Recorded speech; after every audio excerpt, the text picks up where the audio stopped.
Hi there. I just want to start this review by saying that if anyone tells you that Scream, the 2022 film, is worth your time or good, this person's not to be trusted. Talking about you. Me? Well, I was just getting ready to buy a ticket to the movie and go see it at the theater. Well, can I ask, what is it about? It's the classic tale of girl gets attacked, stabbed, and put in the hospital.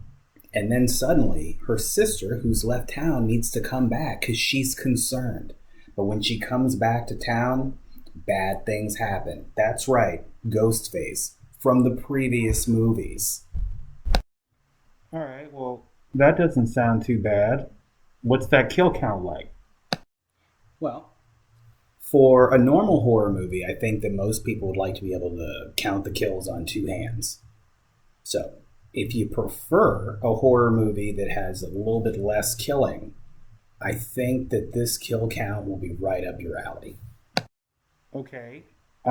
Is it gory? Is it like a real horror movie, or is it kind of like Jordan Peele's horror? I wouldn't call it gory. And to answer the horror question, it's Jordan Peele.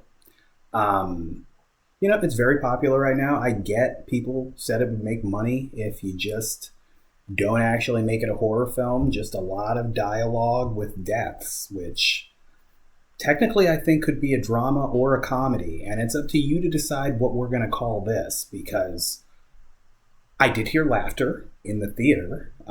It was coming from some people that weren't myself or anyone near me. And at several points when they laughed, I could see everyone searching, like, where is that coming from? Is there some kind of audience applause box in here? Okay, but how are the characters? Well, where do I begin? Just because some of them really didn't hold my interest as much as I would have liked. I'm just going to look through this list and give you some thoughts. Now, when it came to a lot of the young people, made me feel very old because I was around high schoolish age when the first Scream came out, giving my age up a little bit. But I didn't recognize like a lot of these new people. I had seen some of them in other movies like Dylan Minnette, who plays Wes, recognized his face. I immediately questioned Sam Carpenter, who's played by Melissa Barrera. I questioned why she was a different race than her sister. It's very apparent. Good news, they did get to that, kind of. I think I can sum up all of the young people by saying that these characters were, I'm assuming, a new generation feel of what we were given with the first Scream.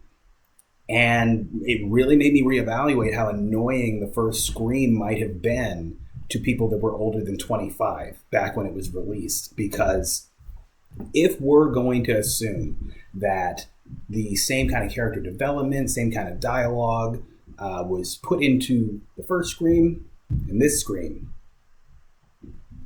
I mean, they weren't funny. And I think that that's the main thing I took away from the kids. They made a lot of effort to give them jokes, and they were batting like 10%. There were a couple of times, excuse me, I legitimately gave up, but most of the time, it was just dialogue that you could tell was supposed to inhibit laughter.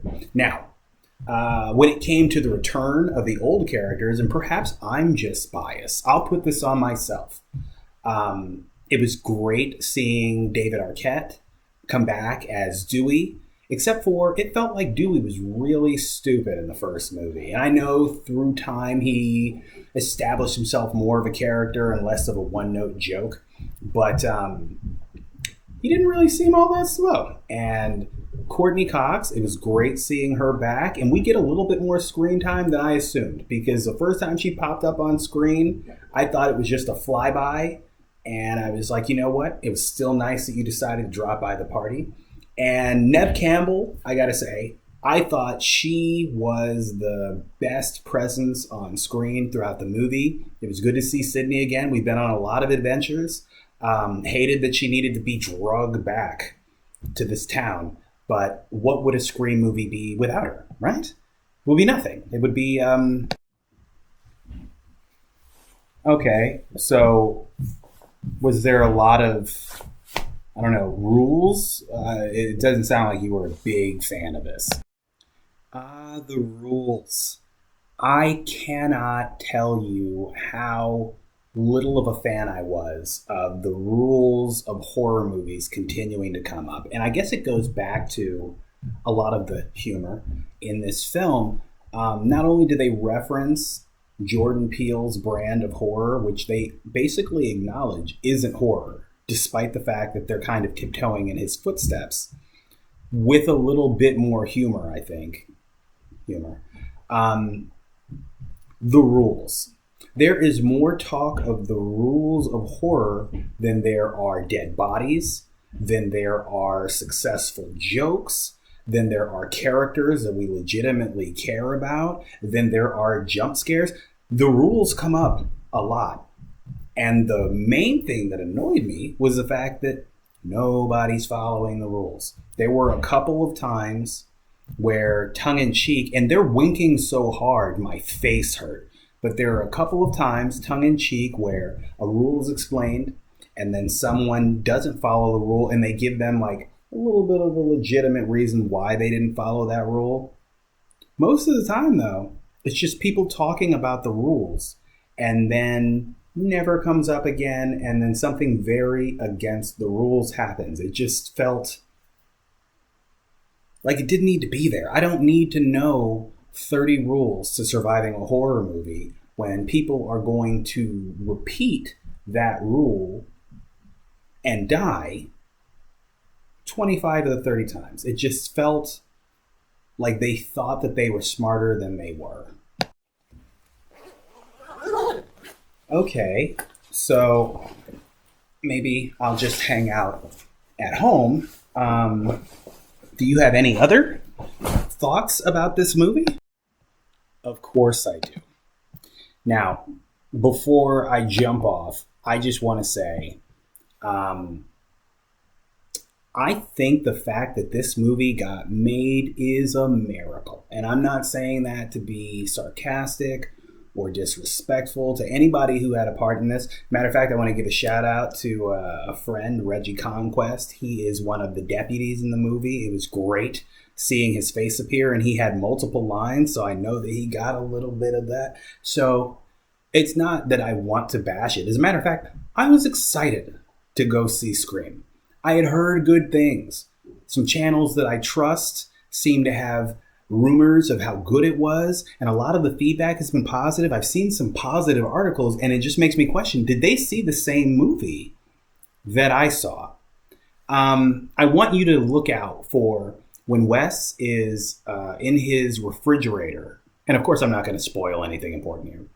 When he's in his refrigerator, I want you to count how many cartons of Ben & Jerry's are in that freezer. It's a lot. It jumped out at me. It was practically like they were screaming, "Look at this Ben & Jerry's at!" There is too much meta talk. The movie wasn't good enough for that, and I can't think of a movie that would be where that much meta would be acceptable. I was bored while people were being killed, and I don't think that there has ever been a horror movie where I have felt that. I had to make a note of it because at one point, not only was I yawning, but I was looking at my watch and I was going, all right, how much of this movie's left? And as a horror fanatic, it just really stood out because I was like, wow, you are just really not loving it. There is a Requel conversation that sums up this movie to a T. It's not a good conversation. It's just a really lengthy monologue with the occasional interruption. And it describes exactly what this movie is, I assume how it got made. And like just the word Requel, when I heard it, made me want to roll my eyes like, We can't just call this a movie, even though I do hate the fact that it's named Scream, just like the original. Not the first movie to do it, but I find that very odd that that's becoming a trend. Like, stop naming things after something like Nightmare Alley. I want to know when I can rent that. But every time I try to Google it, I'm getting a Nightmare Alley from like 1941. I'll say this. I think that this Scream was one of the most interesting horror movies I've seen in a long time. I struggle to call it a horror, but should you see it without bashing it, I'll say that if you find yourself with little to do on a Sunday afternoon, I don't know how far in the future this movie will be PVOD. I might just say wait till it's on one of the streaming services. A Sunday afternoon, you've got laundry to fold, nobody's calling you, whatever sport you like is in their off season. Give it a chance when it can be some background stuff that occasionally you look up at and go, not bad.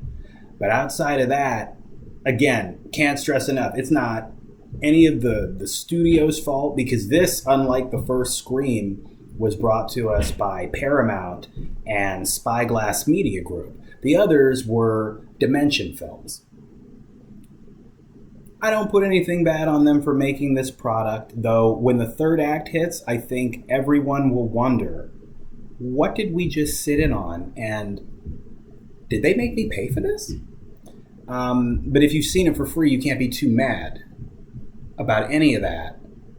But it's just a breathtaking. It took my breath away. When they got to the third act and everything is explained, I couldn't believe it. I couldn't believe that somebody pitched it. I couldn't believe that other people in the meeting said yes. I couldn't believe they shot it, that they got these actors to have a straight face and go through with that. It was something. If you decide to go see the movie, please comment. Let me know what you thought. I'm very curious to know if I'm just all alone in this. Please tell me, am I crazy?